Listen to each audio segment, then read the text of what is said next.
I just got a chance. So imagine if other Roma kids would get this chance. How would that be? Roma young people are in some kind of war every single day. It would be wonderful to develop a kind of consciousness about supporting each other.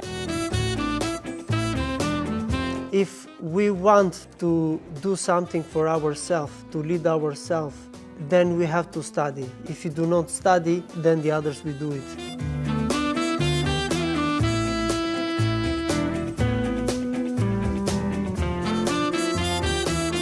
Mainstream education and our strong Romani community and our heritage, it makes us unstoppable.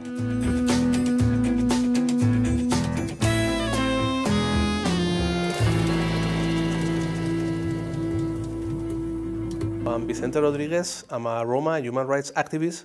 I have been working in cultural activism the last years. I'm the co-founder of TERNIPE, the International Roma Youth Network.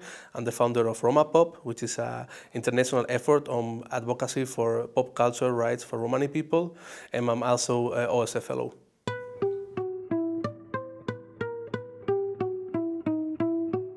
Well, we were very poor. My mother was selling rosemary in the street, rosemary and garlic. That was a traditional occupation for Romani woman, for poor Romani woman in Spain.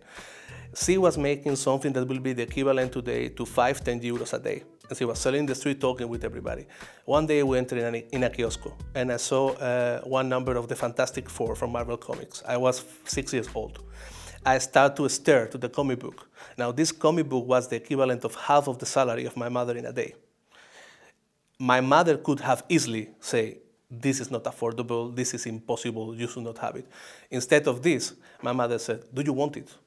And I felt so guilty to spend half of the salary of my mother during that day, which I understood, in a comic book. But she bought it, and this comic absolutely changed my life because it opened my world to a totally new dimension.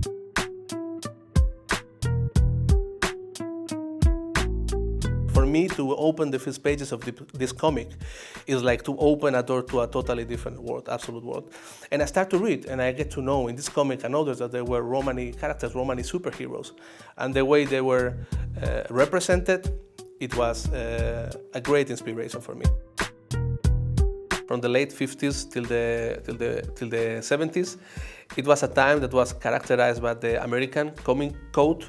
And during this time, it was like the McCarthy era, you know, the hands of the communists. They were looking for the communists, so it was very delicate what they could write. So it happens in this time, they create a lot of Romani characters, and one of the main reasons is that when talking about persecution of any people, they were censored. So a lot of the writers who were themselves Jewish were writing about Romani people as the ideal stereotype of the people which is eternally persecuted.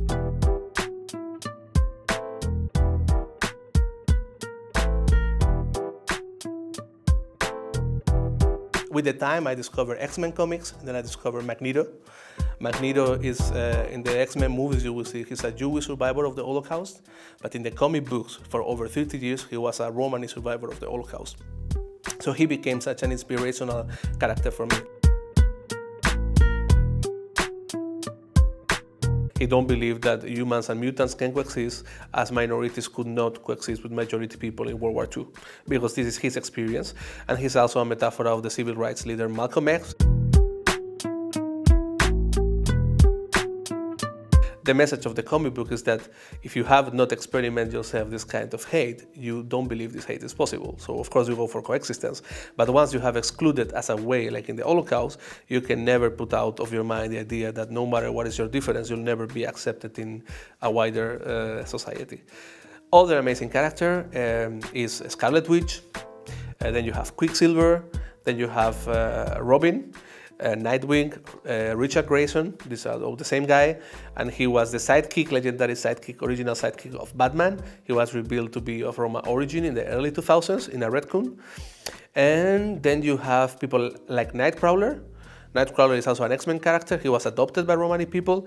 I mean, if you put together everybody I see between DC and Marvel Comics, you will have around 15, 20 Romani characters which are main characters, like very, very important characters within the editorial. I think education has an incredible value, but not just formal mainstream education, but like for example, my education was pop culture.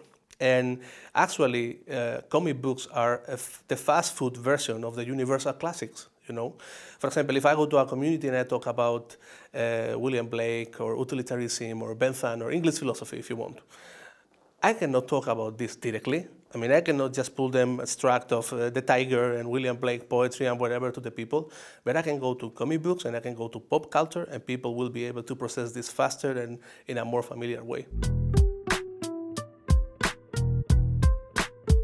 Many times where Romani people is approached and they are encouraged to do something, to have a formal education is such a fundamental thing. Now, formal education can be 5 to 7 years. And for a lot of people living in isolated small communities in the countryside, can be the same that if you tell them you need to go to the moon to have a voice. So to telling them, it's not just about your formal education, but it's also the value you give to the particular education that you are approaching and you are giving to your children. Even as a non-formal education, there is a great power in this and in the trust of your own knowledge, of your own education. And I thought this is also a very interesting perspective. And when I talk to people, Roma people will say at the moment, it's such amazing what you're doing for our people. And then they will say, did you study? And then Ismail will say yes. And when in the moment he says yes, the Roma in the place will say, of course. And they will be downfall, they will be psychologically destroyed, because what they are thinking for them and for the children is that to end up in university is like going to the moon. The capacity of you to believe in yourself is fundamental. To Romani parents, I will say, they need to inspire their children. And they need to find a way to give them the strength to end their formal education, as I think it may be important for most of people. But also you need to do this in a way that you don't discourage. Because many times when people give Romani people the message of you need to go to university and you need to study, they're sending a double message. But they don't realize it's like a double sword, because one message is you need to finish the university, but there is an implicit under message: if you don't finish the university, your life is over. Few people can understand with a university degree the devastation, absolute devastation of feeling that because you don't have a first degree, you will not find a job even in a McDonald's.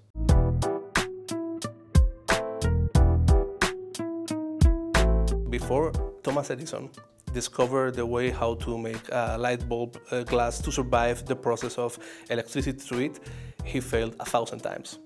And before to have a real case of success, I failed 1,000 times. University can teach you many things, but cannot teach you how to think. This is something you need to find out by yourself, and this is a matter of curiosity. It's not even about capacity, because some people have great capacity, but they don't have the curiosity, and I think curiosity is as important as your capacity to process the knowledge. So in a sense, I don't feel lucky that I didn't went to university. I don't want to say that, but I feel lucky that I grew up in a town where at least there was a public library that was fundamental, and where I could access the knowledge in such a way. I mean, that was a real blessing. And if any day, by any chance, I end up being multimillionaire, Bill Gates style, the first thing I plan to do is to donate millions for the recovery of the library that, by the way, now is breaking in pieces. Nobody invests in that.